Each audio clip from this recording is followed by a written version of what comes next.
What's up, man? Alex. Hey, Alex. Nice to meet you, Ben. Nice to meet you. Pleasure. How's it going? Waiting for you. Oh, wait for me? Oh, y'all can eat pizza without me. I can eat some pizza. That's Ben. Hey. Tessa. How are you doing? Nice to finally meet you.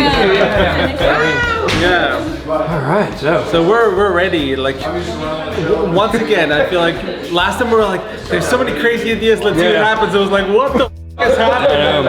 So who knows what will happen? Who knows? When we went here last, I had zero like gut feeling that he would go to jail here.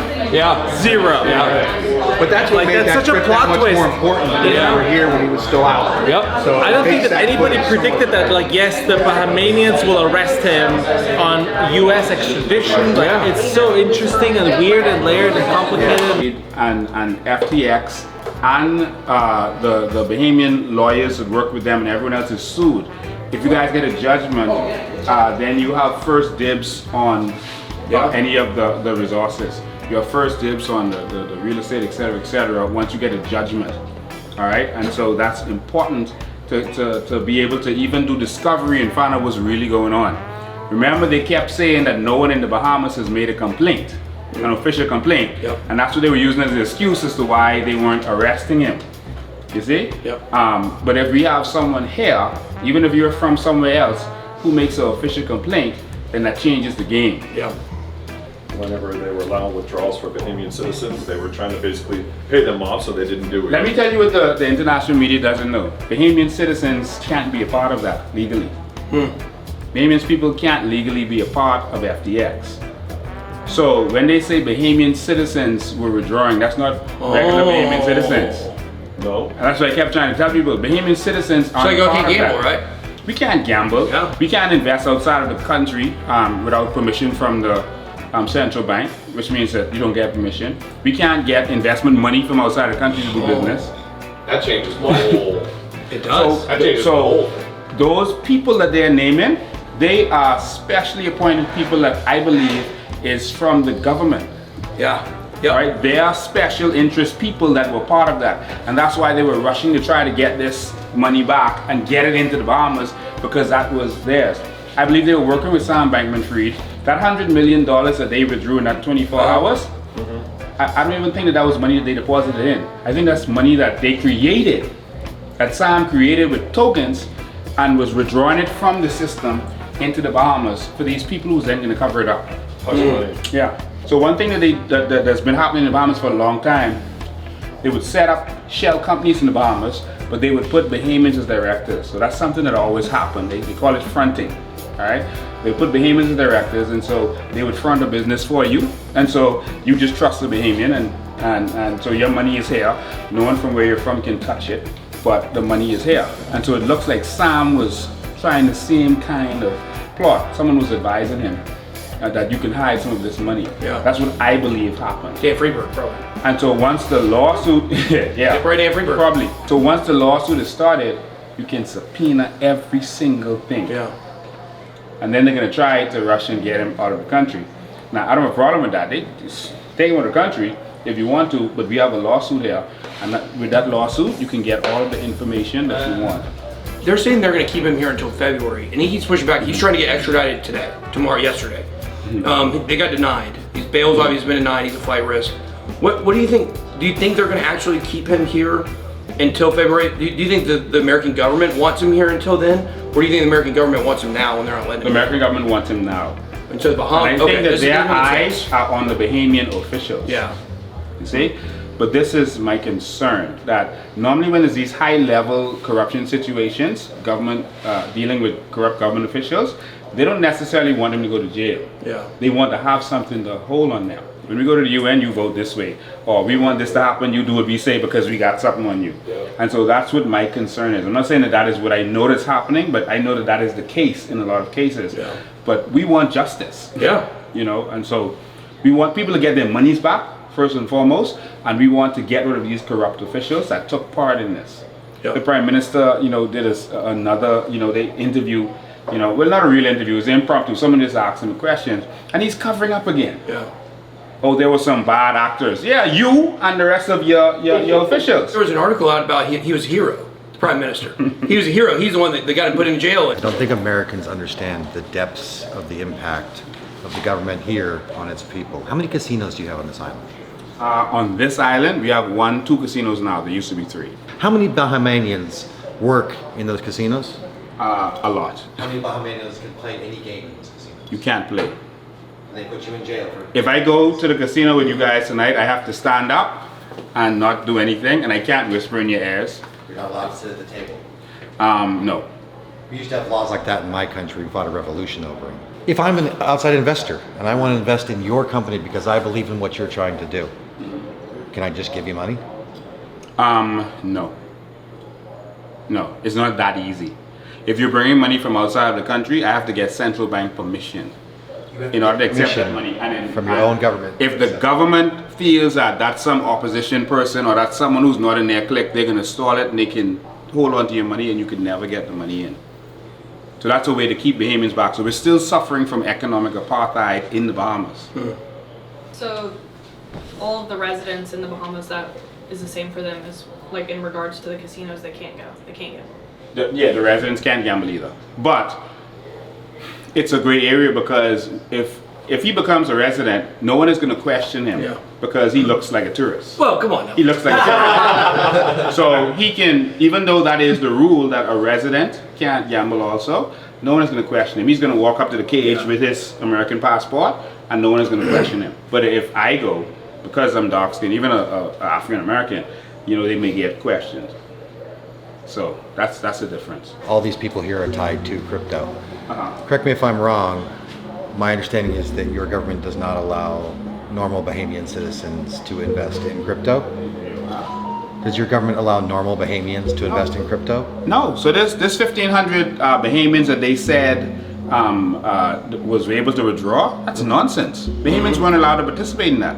And I was saying that from the beginning, from he said he was coming here, why are we celebrating him coming here and this being a crypto hub if we can't participate? The greatest redistribution of wealth in human history. Centerpiece here for one of its largest corporations, and the people here are allowed to work there, but they can't benefit from it. Exactly. Just like the casino. We can work in the casino, but we can't own it.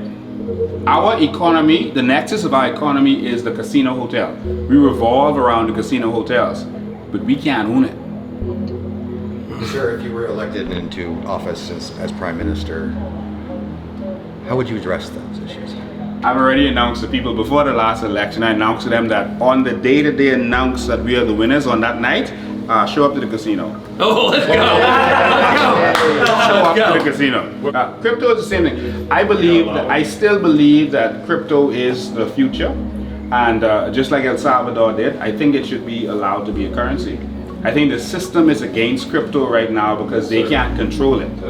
Okay, so FTX has nothing to do with crypto. All right, that's like one bank closing down. That doesn't mean money is bad all of a sudden or fiat is no good. That's one bank having an issue. So they're one exchange, and that's it. So we don't believe that crypto is an issue because crypto is holding strong.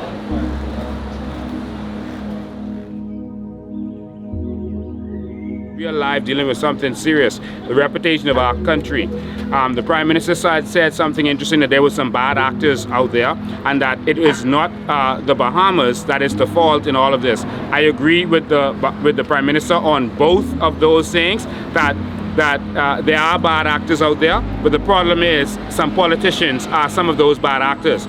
I agree that the Bahamas is not at fault, and no one here believes that the Bahamas is at fault, but there are some bad actors, including some of our corrupt politicians, and we want to get to the bottom of this. And so we are here live with persons who have invested in crypto, social media influencers in crypto and otherwise, and we are here at the Central Detective Unit to make an official complaint.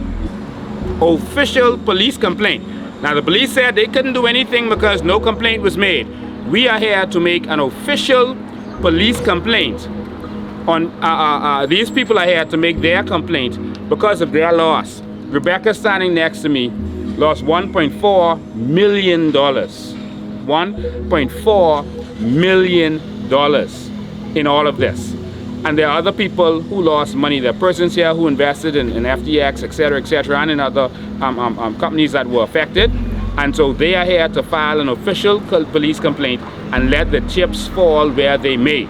And so the complaints will be made with reference to Allison Maynard Gibson, a law firm, Clement Maynard III, and other persons who may have assisted him in whatever he did, or anyone who would have assisted him in laundering funds to buy Bahamian property. Tag Allison Maynard, tag all of these corrupt officials, and let them know that the war to save our country from corruption has begun. That's right. And wherever wrong has been done, we are going to make it right. Going in.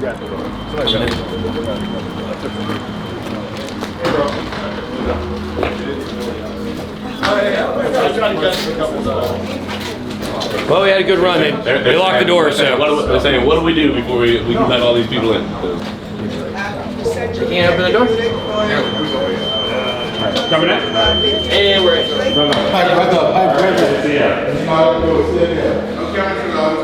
All right, let's put it up. No cameras allowed. Cameras in here.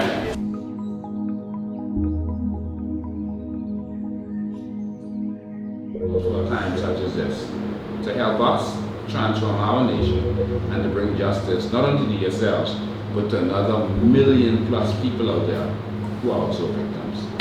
Yeah. Well, I'm just naive enough to believe that we can defeat corruption.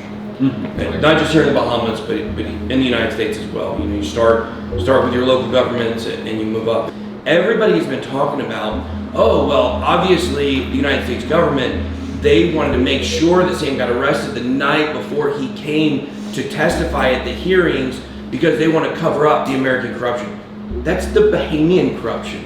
The Bahamian police are who arrested him to keep him here because they were afraid that their corruption was going to be exposed if he went up and testified in the hearings. And then when you look at what happened today, which was so interesting, at 4 o'clock, we go over and we go to the police station and we go to file the report. Well, they tell us it's going to be until tomorrow morning before they can file it. Meanwhile, they go up to the higher ups, and then guess what? An hour later, here comes the news that Sam's got a hearing on Monday morning to get out of the Bahamas and go back to the United States. You can't make this stuff up, people. The Bahamian corruption is absolutely out of control. The people here are so, all I hear from everybody that comes down here with us is how great the Bahamian people are. They are so fantastic, from the waiters to the drivers to the people at the hotel to the dealers at the casino. Like, everybody that we met that lives here is just so phenomenal, and they don't deserve this. They deserve better. So at the end of the day, it's about what we can all do together, and it's about the BitSquad. It's about everybody in crypto that cares. And you know, I certainly appreciate all the kind words. It's good, but you know, it's us together that are going to change things for sure. And I think that there's a lot of hope out there right now, despite you know, how things have fallen, and they will come back up. You know, I made a tweet on Twitter. My favorite place to tweet, as everybody knows, about, you know, oh no, you know, the exchanges are crumbling. People are losing money. Bitcoin is down so much. Like, how can crypto survive? And it was like, JK, we've been here every 4 years. So for those of us that have been here long enough, we know that this cycle goes through. We know we have to go through this purge. And every time we purge, we get better and we get stronger, and we're going to do it on the next one. So just thank everybody for joining us tonight. It's definitely been a great talk. Thank you to everybody who came down here in person. And you know, the job isn't finished yet. We're going to see it through till it's done.